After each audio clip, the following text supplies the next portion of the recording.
sadistic murderer. He was called the Hangman of Riga. My God, this is a Nazi criminal. What is he doing here?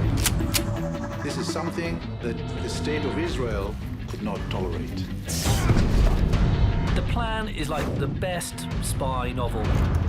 Gather all possible intelligence about him, befriend him, and kill him.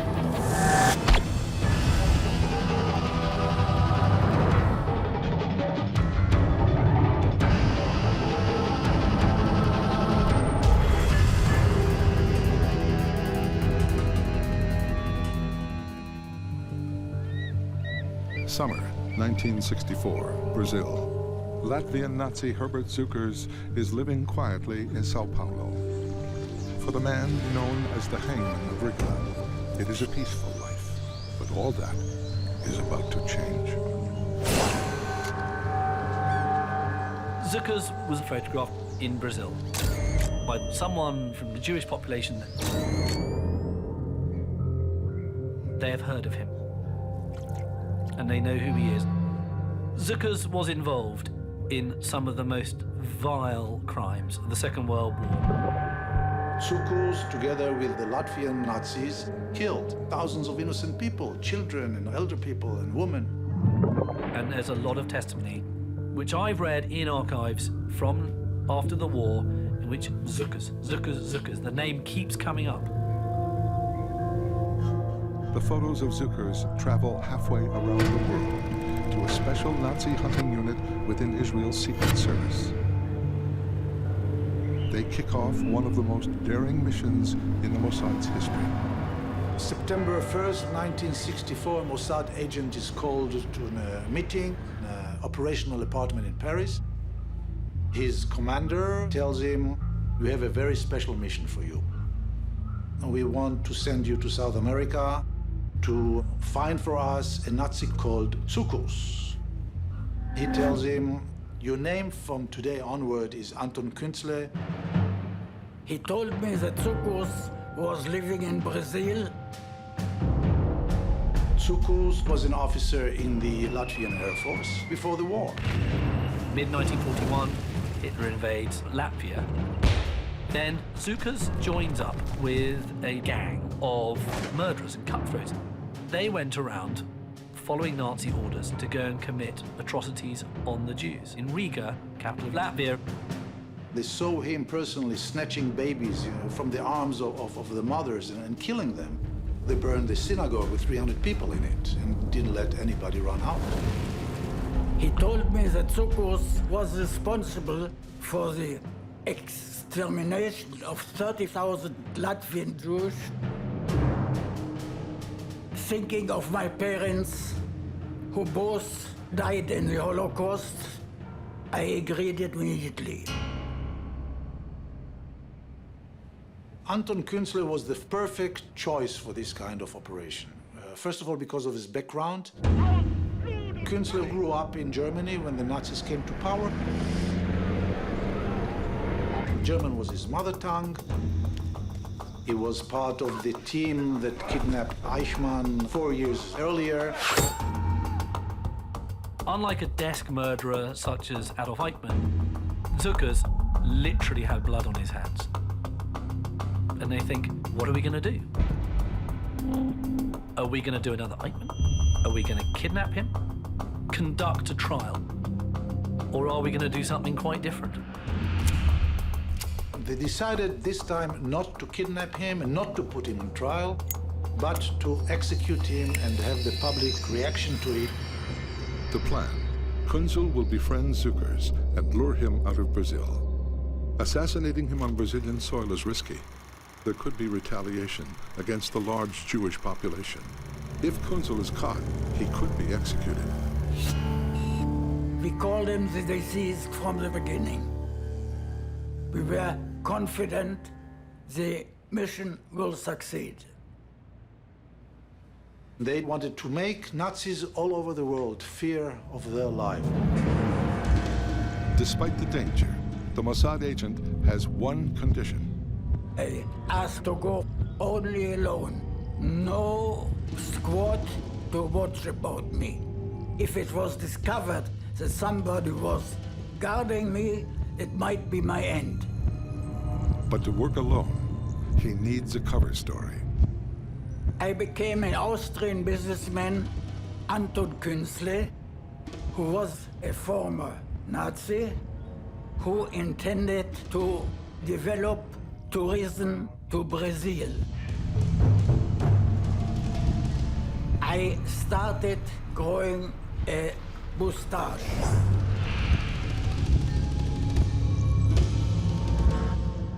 I went to a tailor and ordered a summer black suit. At the oculist, I faked the result of my examination so that I could get prescription glasses. If my glasses would have been fake, Cukurs might have suspicions. Künzle looks like your classic, anonymous, Western European guy. He's sort of balding, he's got a moustache, he's got glasses, he's a little bit tubby. If you walk past him in the street, you wouldn't remember him. And he's the perfect spy. My bald head and my belly are the means which make me trusted to everybody I meet. He gets a new passport, and then he goes around Europe creating this completely new identity. He printed business cards. He ordered special and expensive stationery. He relied on that absence of global communication to get every piece of paperwork he needed. Everything is like something out of a real vintage thriller. Armed with a new identity, the Mossad spy begins the next phase of his assignment, the hunt for the Hangman of Riga.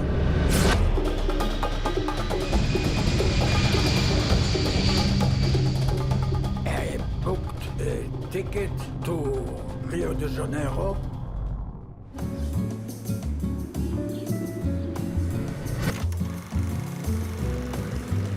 I intended first to stop at Rio de Janeiro to know what Brazil is like, and then to advance to Sao Paulo, close to the objective.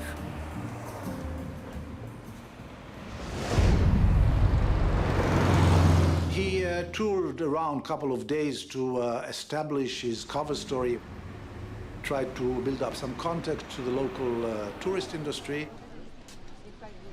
I told them that they were interested in investments, and they gave me recommendations to São Paulo. I got their personal cards, names and their addresses.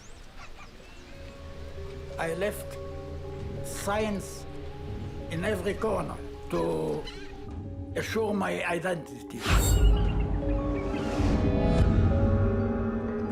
When Anton Künzle was given the mission of finding Cukurs, he really felt that he's doing a holy mission.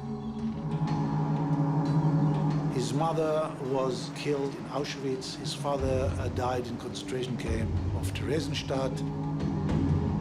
I feel a certain debt to my parents. But the mission isn't just about revenge. Many European countries are about to formally declare that the time for prosecuting Nazi war crimes is over. Israel will never accept this. Even though 20 years have passed, some people don't forget.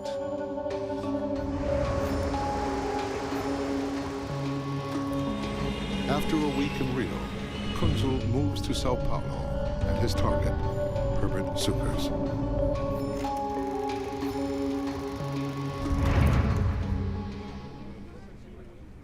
I went to the place where Cukurs was.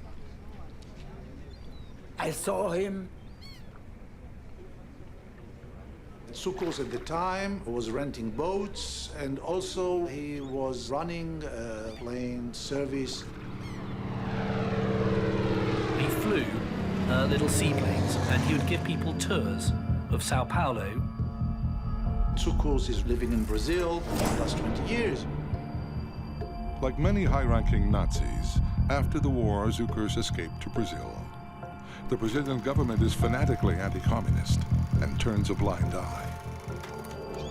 Kunzel knows if he is caught, they will be far less sympathetic to an Israeli spy.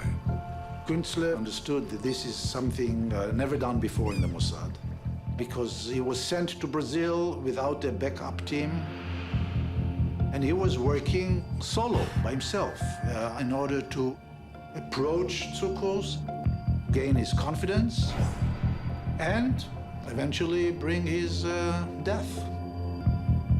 He seemed very strong, quite physically fit. I would have to take this into account. I decided to return when I was sure I was ready.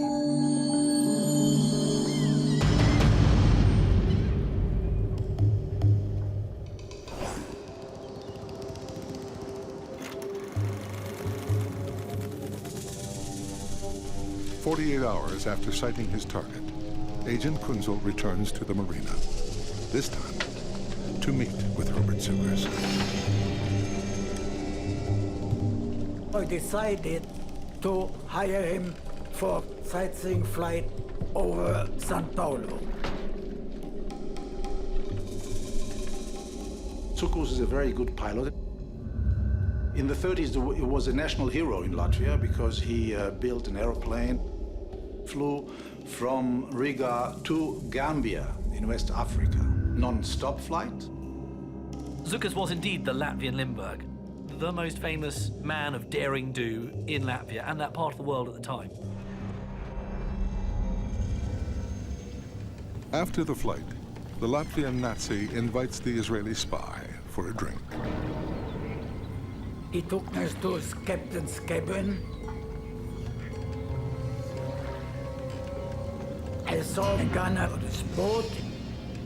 I got tense because for Cukurs there was no problem to murder.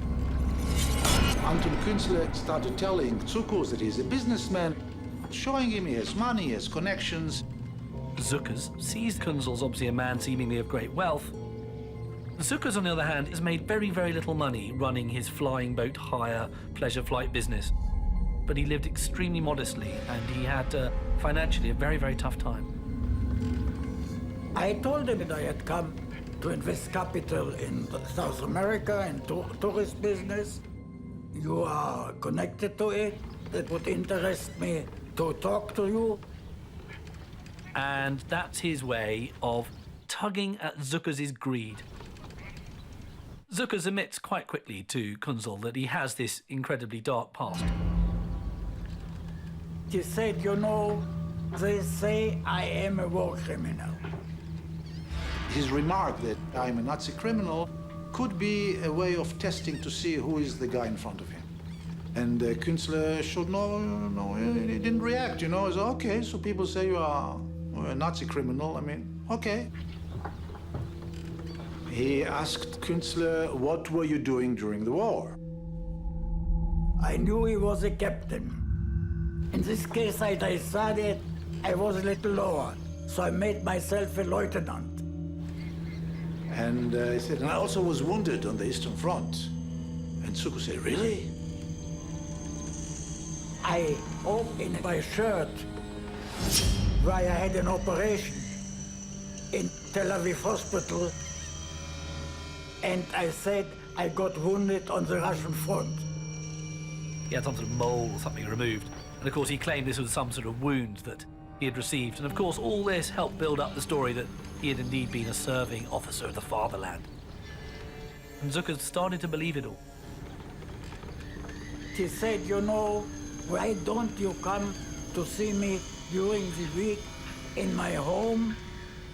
I said, I don't know when I shall come back.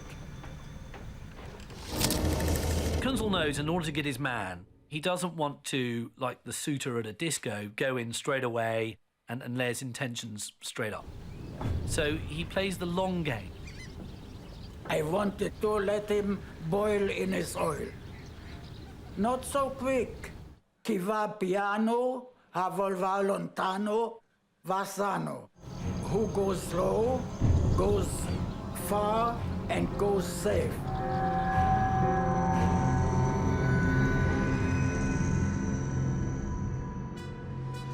Künstler went back to the hotel and he sent a message back to headquarters in Tel Aviv. It was in secret ink. The message said, "The fish has swallowed the bait."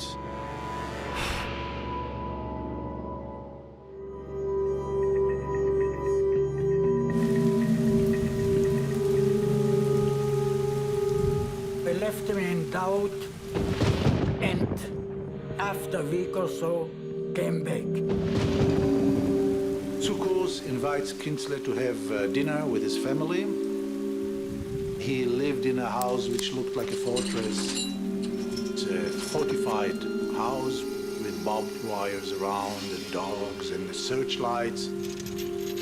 It was defined enough to show him, look, I'm well protected. It's really going into the lion's lair. No backup team, no protection. If the family is suspicious that he's maybe a Mossad agent, they can kill him, throw away his body, nobody will know about it. I meet his wife, his son.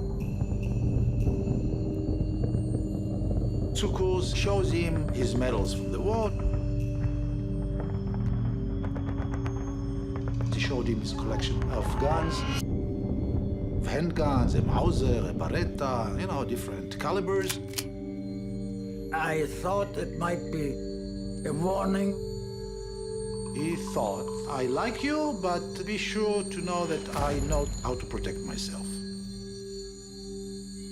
Cukurs wants to always make out that he's the big man, and at the same time as Künzel's trying to subtly impress Cukurs, Cukurs is not so subtle in the way he tries to impress Künzel. So he tries to make out, I would be a good business partner for you, and he claims he has this plantation outside town.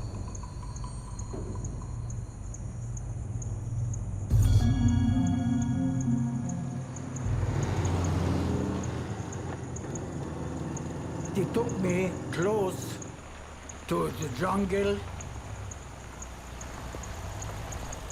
It's quite a long drive, and obviously, you know, people will need a little rest break. Künzel suddenly realizes, because he's circumcised, this could be a problem if Cukurs sees this when they urinate on the side of the road. Künzel was very cunning about it, and he worked out that if Cukurs actually had seen his penis and inquired as to why it lacked a foreskin, he was going to say, well, I caught gonorrhea in a military brothel on the Russian front, and one of the forms of treatment was to be circumcised.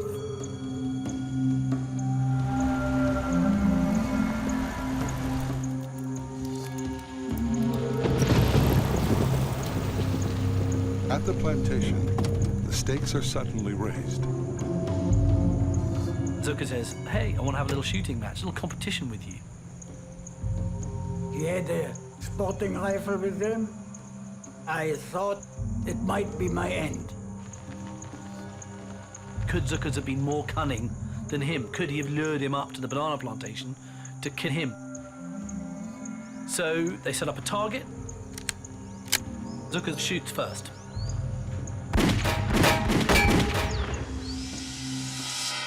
And he gets a very nice grouping.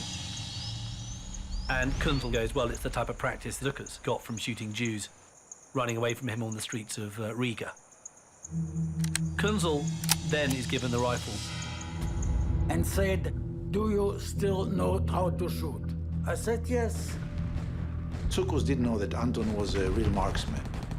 I was the first in Israel to volunteer for the British Army.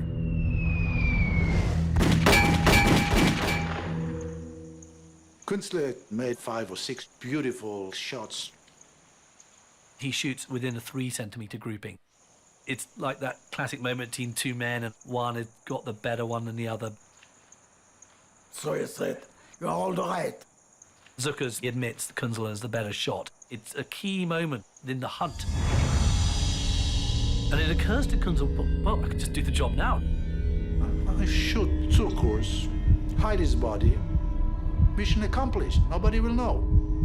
I decided not to execute it. I was afraid I might be discovered. In Brazil at the time, there was still capital punishment. Imagine to yourself a Jewish Mossad agent being hanged because he was trying to execute a Nazi. Cukurs suddenly accepts that Kunzel probably is what he says he is. He started to call him Herr Anton in order to say, yeah, I understand you are the boss. Psychologically, it strengthened Cukurs' confidence.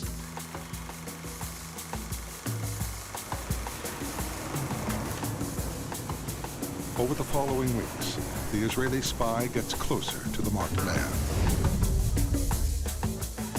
He takes him for a round of nightlife, you know, glamour.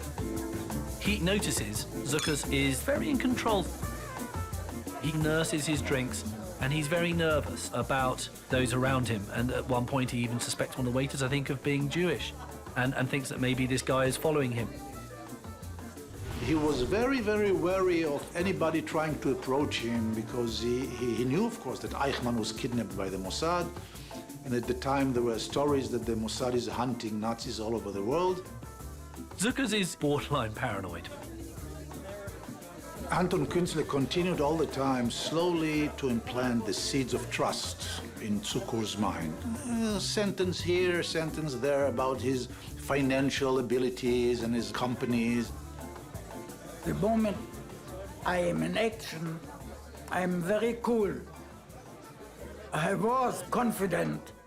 Cukurs trusted me. He keeps feeding Cukurs little tidbits that we maybe will set up some company here to do this. Maybe you could get involved, Herbert, me old friend.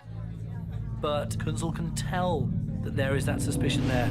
So he's very careful not to promise him too much. And Cukurs is getting greedier and greedier. The ka-ching sound is going in his head. He's thinking there's some cash here. Maybe this Mr. Künzle is his way out of lower income class to the world that Cukurs believes he should belong to, like his heydays in the Second World War.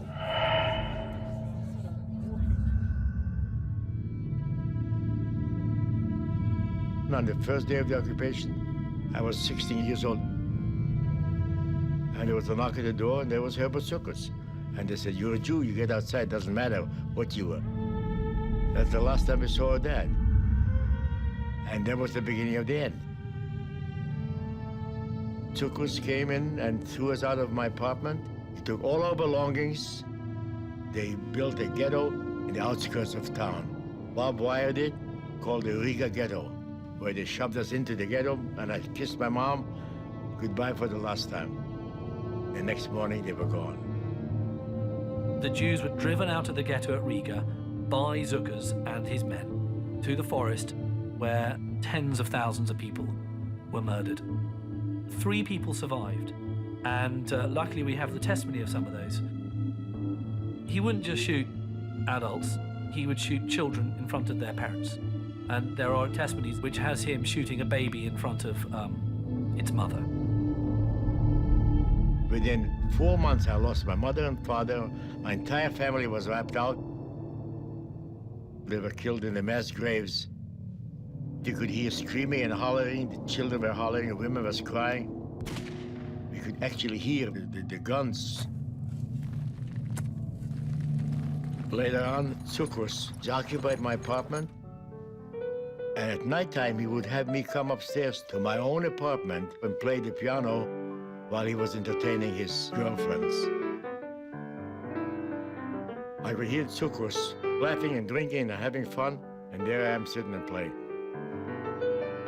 It was horrible. Even though I survived, it's something I can never get over.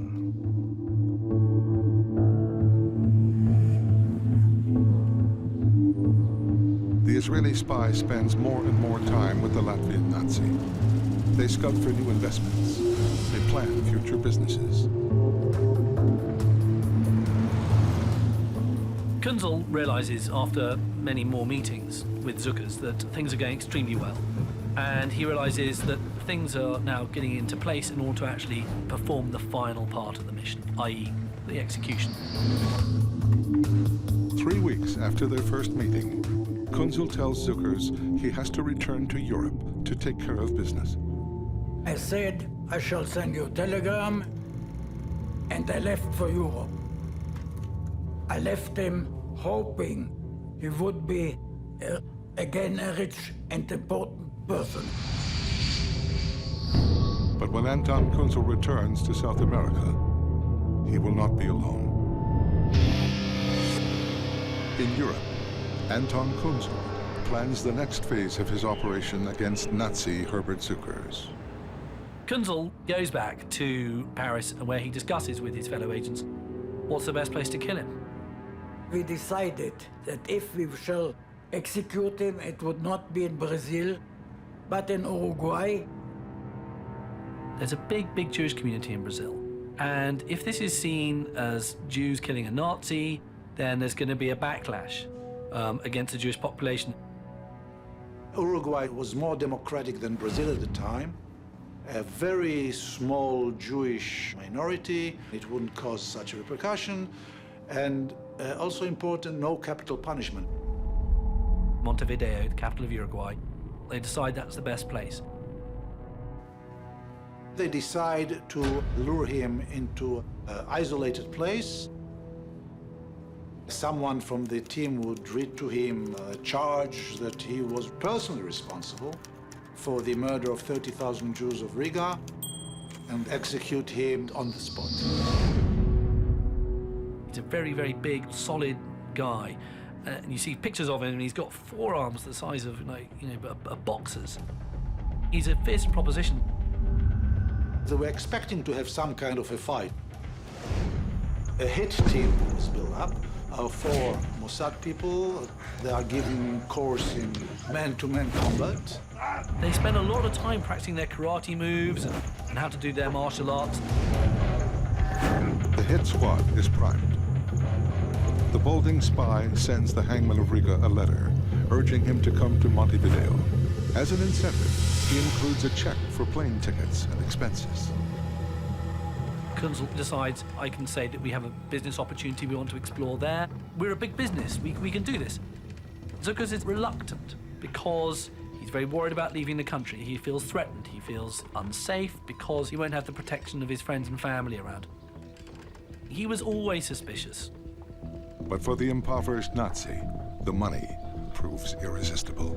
Cukurs had no passport, so he had to file for a Brazilian passport.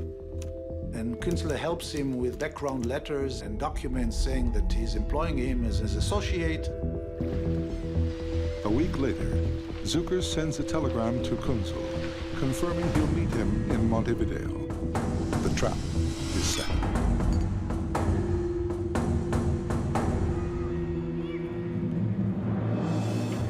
The team of Mossad agents fly out, and they fly into different places at different times, but they all meet in Montevideo in order to plan the next part of this mission.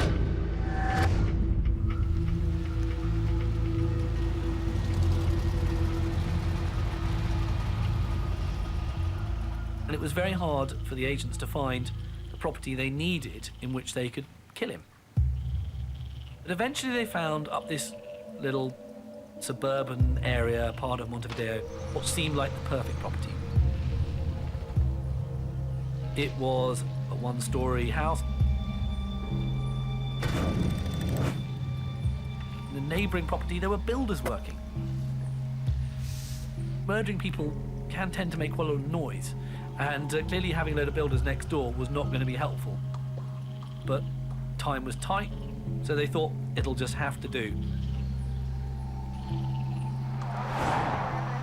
All that's missing is the target.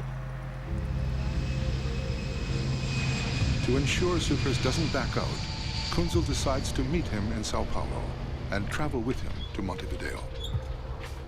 And at Sao Paulo, he steps off the plane, and there's Cukurs, ready to greet him. Cukurs has a Super 8 camera, and he's filming him. When I stepped down from the plane, he started in front of me and took my picture. I tried to cover my face.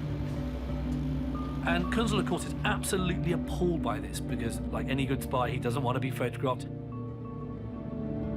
He then says to Cukurs, "Hello, Herbert, have you got all your papers to go to Uruguay?" Cukurs goes, "No, I haven't got them yet. Haven't sort of got round to it."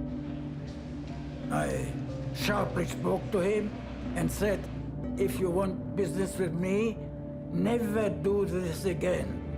Never send me a telegram, you are ready, and you're not ready." Kunzel decides, I need to behave like this man's boss. And it's a great bit of bluff because it works completely. I went on, I say, "You send me a telegram to Montevideo, to my hotel. In the meantime, that you prepare visa." Cukurs eventually gets the paperwork sorted out.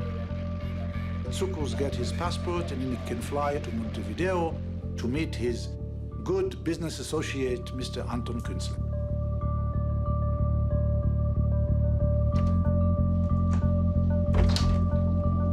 Before he leaves, Cukurs does something odd.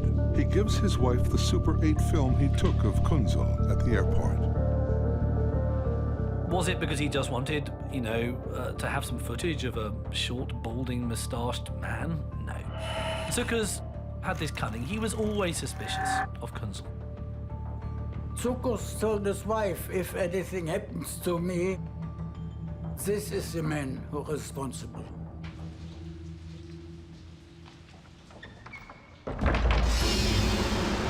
Five months after the Mossad mission was launched, the Latvian Nazi sends word he's flying to Montevideo. He meets the Israeli assassin at his hotel. They check in into the very expensive hotel, which is also part of the plan, to calm down Cukurs, to show him that everything is going according to plan. From the beginning, Cukurs had a dual feeling towards Kunzel. On one hand, he saw it as a chancy encounter with an Austrian ex-officer in the Wehrmacht who is a businessman and is promising all kind of good things for the future.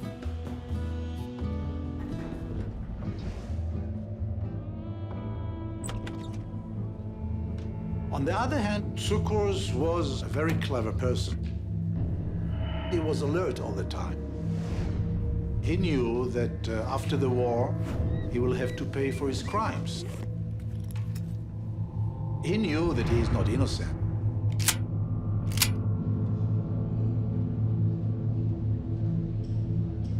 He was very suspicious. Cukurs is still greedy for money, and even though he's got suspicions about Kunzel, he's going to go along with it because he's desperate for the cash. So he says to Cukurs, "Look, I really need your advice to help me find a new sort of business premises, a satellite office.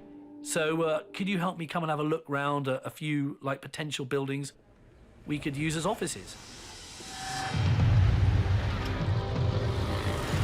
So the two men do a lot of driving around in a VW Beetle, looking at various premises. It's a way of trying to make Cukurs just feel a bit more relaxed.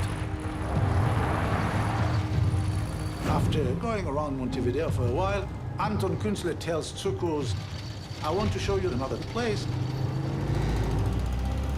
This is his last ride to the villa where they're going to execute him." Anton Kunzel needed to signal the team that everything is going according to plan. I left the car without enough petrol. I stopped at a certain petrol station. Another member of the team is waiting on the other side of the road. He signaled him that everything is okay.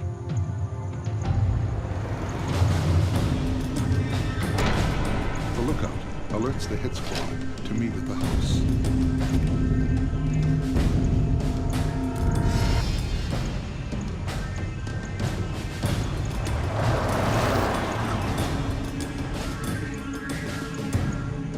They took off their clothes because they were expecting to have some kind of a fight. They knew it will not pass without violent reaction from Cukurs. Things could be very messy and very bloody.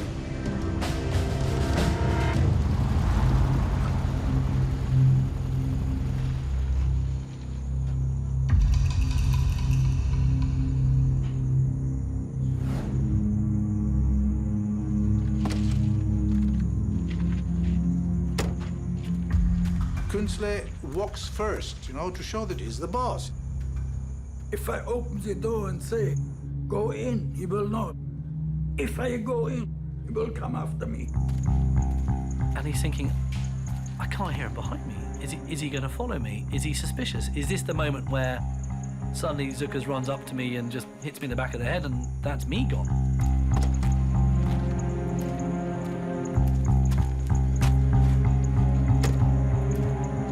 And eventually he hears footsteps. And Cukurs is walking up behind him and he thinks it's going to happen.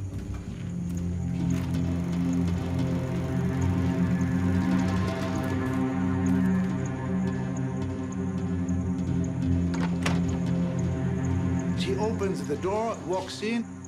And suddenly the agents jump on him. Cukurs is fighting for his life. He managed to rush through the door. And the most horrendous fight takes place. One jumped him and they immediately threw him down. He fought like a lion. All these young Mossad agents were all being, held off by Cukurs. Cukurs reached to his own gun. A hammer is produced. Cukurs pretty much crumples, but he's not dead. He started shouting, "Lass mich sprechen. Let me speak." And 2 shots are fired into his head. And that was the end of Herberts Cukurs. Agents in underpants, covered in blood, looking down at the Hangman of Riga. He was gone.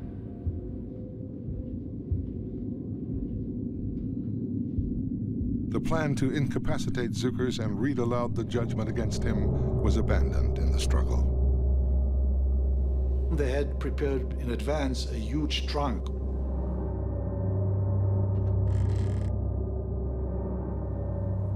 He was put in a box. They attach a note to his blood-stained body, saying, considering the gravity of the crimes of which Herberts Cukurs is accused, notably his personal responsibility in the murder of 30,000 men, women, and children, and considering the terrible cruelty shown by Herberts Cukurs, has carried out his crimes, we condemn the said Cukurs to death. He was executed on 23rd February 1965 by those who will never forget. He dressed up, and each one went his own way according to plan. And then they all make their way back to Paris. The job is done.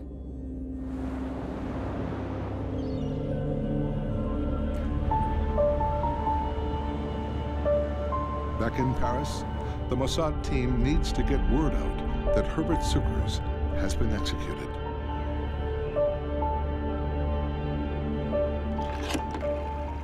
We contacted paper agencies in Uruguay to tell them that the body of this gruesome murderer will be found in a house in Montevideo. He called a newspaper in Paraguay. The telephone call to the agency was received by a junior editor, never paid any attention to him.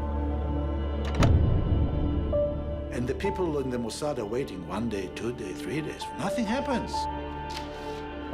No one believes that this has happened. And in the meantime, Cukurs' family are starting to get a little bit worried about what's happened to their loved one. This is the first time Herberts Cukurs' son has spoken on television. For the first few days, we thought everything was normal. Then, after a few days, that's when we began to worry. So then somebody called up another agency in Montevideo and gave them full details. And this time, one of the editors decided this is serious enough and called the police. 12 days after the execution, Montevideo police find the maggot-ridden body in the trunk inside the house on Cartagena Street. The policeman opened the trunk and there was Cukurs' body.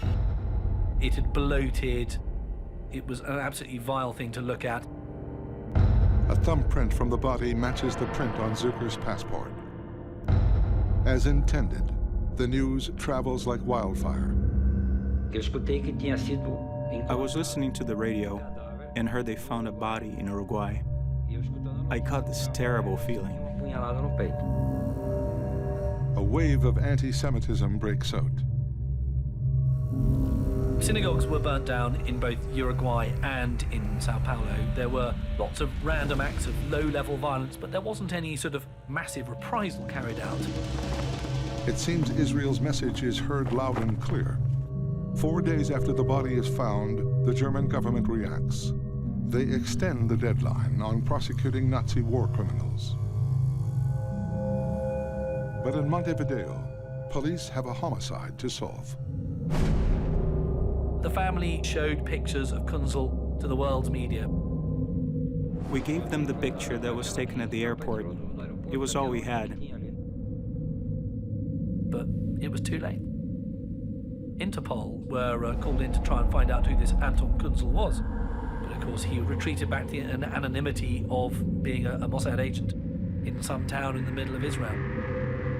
The case goes cold. It would be 20 years before the Mossad admits responsibility for assassinating Herberts Cukurs. I was very proud of the Israelis for doing that. Even though it was horrible, I thought he deserved it. You must always remember, we must never forget. Despite testimony from witnesses like Sasha Semenov, Herberts Cukurs' family denies he committed atrocities against Latvian Jews. We have been waiting 60 years for some kind of proof against my father. If the world can't show any documents that prove his guilt, then declare him innocent.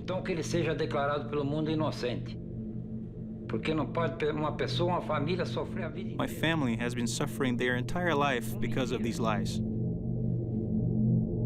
To this day, the man responsible for Herberts Cukurs' death has never revealed his true identity.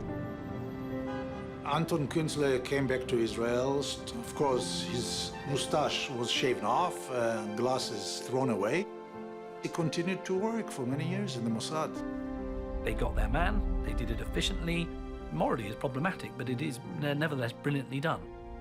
So it was, in many ways, the perfect mission. I am very satisfied. It was never dull in a moment.